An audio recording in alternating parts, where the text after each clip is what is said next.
weekend bersama Bung Firdaus Ilyas. Iya, berjumpa lagi kita, Bung Meldi Rendra. Pemilu Indonesia mengejutkan Bung Firdaus ya. Angkanya tebal buat kemenangan Prabowo Gibran. Negara-negara sahabat juga sudah mengucapkan selamat kepada Prabowo Gibran untuk terpilih sebagai Presiden RI dan Wakil Presiden RI 2024-2029. Nah, ini menandakan bahwa internasional juga telah mengafirmasi, menyatakan bahwa Presiden terpilih adalah Prabowo Gibran.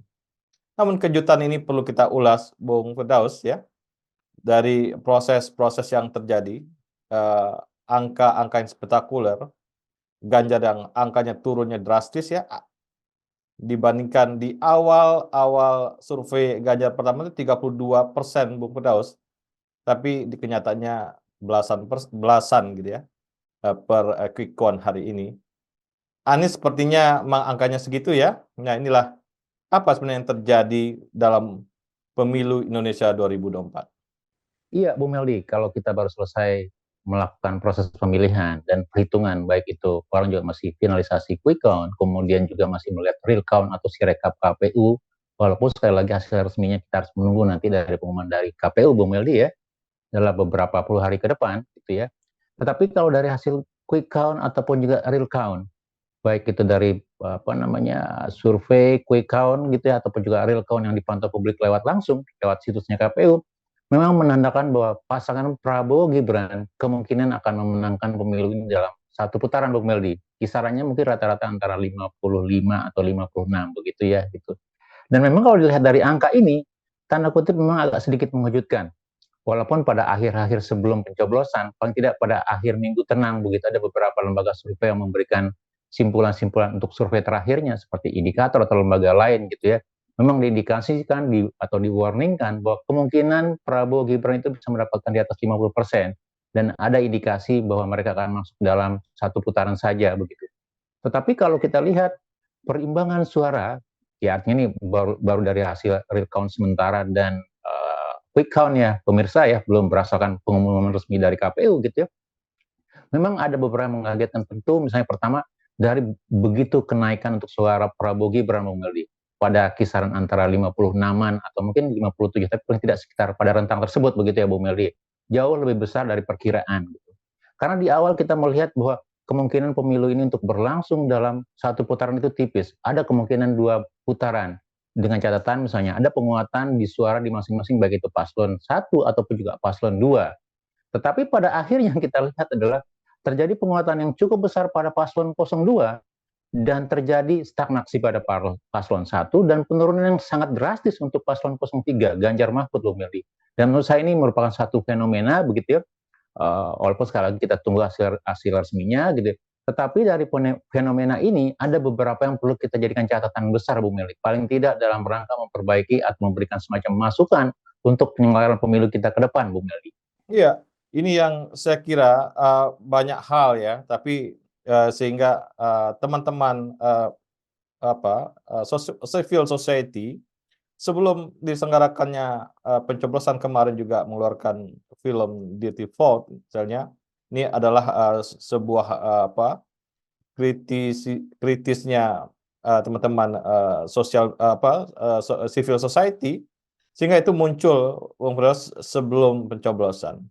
Tapi saya kira ini adalah sebuah perjalanan panjang bangsa kita yang masih dalam tahap, Bung Firdaus, transisi demokrasi. Jadi demokrasi kita ini masih demokrasi yang belum matang. Sehingga persoalan ini saya kira kita terima saja dan terus kita perbaiki substansi atau prosedur demokrasi kita dengan lebih baik ke depannya. Ya termasuk juga teman-teman di partai politik juga harus berkontribusi di situ. Juga teman-teman civil society akan terus mendorong agar demokrasi kita maturity-nya akan lebih baik di masa-masa akan datang. Iya, betul Bung Hendy. Jadi kalau kita lihat dari beberapa tahapan proses, dari sisi nilai misalnya, walaupun pada beberapa hari sebelum coblosan gitu ya, sebagian teman-teman atau masyarakat sipil mengeluarkan film semacam peringatan atau pengingat kepada publik terkait dengan indikasi-indikasi atau potensi kecurangan atau ketidakintegritasan dalam proses pemilu begitu, dalam dirty vote begitu. Bahkan kalau kita mau coba balik lagi ke belakang gitu ya, Pilpres atau pemilu 2024 diawali dengan sengkarut atau fenomena begitu atau apa ya persoalan etika di Mahkamah Konstitusi, Bu Mel. Terbukti ada pelanggaran oleh Ketua MK begitu yang merupakan paman dari Gibran. Kemudian juga berikutnya beberapa waktu kemudian terjadi pelanggaran etik berat pada penyelenggara pemilu dalam ini KPU yang diputuskan oleh DKP begitu ya. Kemudian juga beberapa intervensi dari kekuasaan baik presiden yang mengatakan ikut mengatakan berkampanye boleh begitu ya. Kemudian juga pengarahan-pengarahan dalam bentuk beberapa jajaran kabinet dan terakhir diwarnai juga dengan pemunduran dari ya terutama Pak Mahfud, pasangan Pak Ganjar begitu dan indikasi menteri-menteri yang lain juga menimbulkan ketidakharmonisan di sisi kabinet, Bu Meldi. Termasuk juga politik anggaran dalam mengelola bansos dan bantuan-bantuan sosial, Bu Meldi begitu. Ini merupakan salah satu catatan-catatan besar, catatan-catatan tebal dalam proses pemilu kita, terutama untuk pemilu Pilpres 2024 begitu. Yang kedua kita lihat bahwa dalam berbagai fenomena ini gitu, itu tidak cukup mendorong semacam kritikal atau berpikir yang lebih dalam dari masyarakat sipil atau masyarakat pemilih secara keseluruhan, Bung Meldi. Gitu ya. Bahwa pemilih secara keseluruhan, tanda kutip memang sudah terkooptasi dalam sisi kultus pribadi ataupun juga ketakutan terhadap beberapa program-program populis misalnya. Walau di sisi lain kita tidak bisa menutup kemungkinan begitu ya, adanya persoalan-persoalan terkait isu netralitas, intervensi dari aparat kekuasaan begitu ya, dan hal-hal yang lain begitu yang banyak kita baca dalam pemberitaan gitu. Nah, untuk hal-hal ini kita akan berikan kita biarkan kepada masing-masing tim kampanye Pilpres baik 01, 03 ataupun juga 02 termasuk masyarakat sipil untuk mengadvokasinya. Kira-kira memang betul apa tidak terjadi dugaan-dugaan pelanggaran tersebut begitu. Tetapi kalau kita mencoba simpulkan secara sederhana, tadi Bu Meldi mengatakan bicara kedewasaan dalam berpolitik begitu ya. Kita melihat paling tidak catatan saya pribadi mengatakan ada semacam tantangan dalam sisi demokrasi pada era kedua Jokowi yang boleh kita katakan kita mengalami sedikit beberapa langkah kemunduran begitu. Baik dalam sisi prinsip-prinsip dasar ataupun juga norma-norma perilaku yang seharusnya menjadi panduan utama begitu. Dan itu menurut saya menjadi catatan sehingga kalau kita katakan penebalan suara Prabowo baik dalam sisi hasil quick count ataupun juga proses real count sementara di KPU yang belum resmi begitu ya, itu menunjukkan inherent dengan persoalan-persoalan yang tadi yang mengikuti sejak awal proses terutama untuk Pilpres 2024 ini, Bu Meldi. Ya, ini seperti halnya Filipina ya, Indonesia mengalami hal yang sama, Bung Firdaus. Lucky Jani, seorang pengamat senior, mengatakan ini telah lahir politik dinasti di Indonesia seperti halnya di Filipina.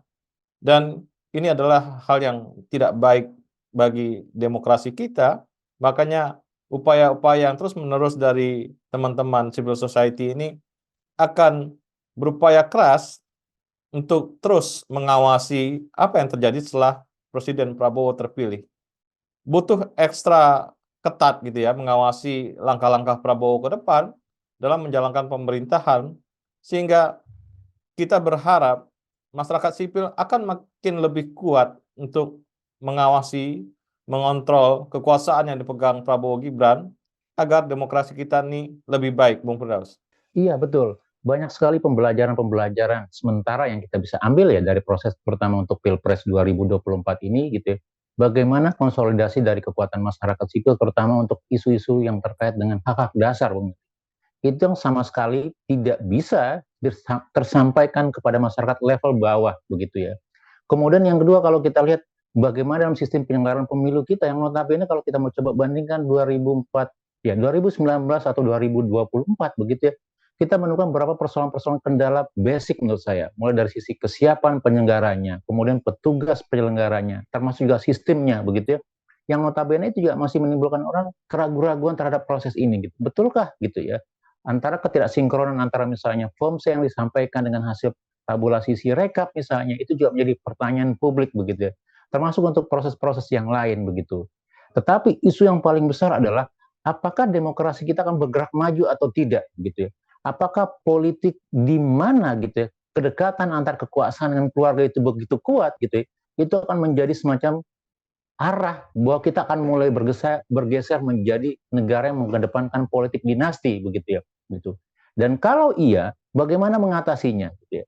Apakah pola-pola yang dilakukan oleh Jokowi ini gitu ya, dengan kata lain memberikan semacam privilege kepada putranya begitu, itu walaupun secara formal itu dibetulkan, ada peraturan yang membenarkan itu, tapi dari sisi etik dan norma itu menjadi perdebatan atau pertanyaan publik gitu ya. Apakah pola ini akan terus dilanjutkan lagi dalam untuk level-level berikutnya? Contoh misalnya untuk pilkada atau pemilu-pemilu tingkat 1, tingkat 2, atau pemilu yang lain misalnya. Karena apa? Di ujung besarnya itu sudah terjadi dan kita mengafirmasi itu dan publik menerima itu begitu. Dan ini menurut saya menjadi sebuah tantangan kepada publik, tokoh-tokoh pro demokrasi, masyarakat sipil begitu ya. Kalau memang ini menjadi persoalan besar, kita harus kembalikan arahnya gitu. Kita akan luruskan pembelokan ini gitu menjadi ke arah yang benar begitu. Dan ini butuh effort besar Bu Medi. Paling tidak gitu ya.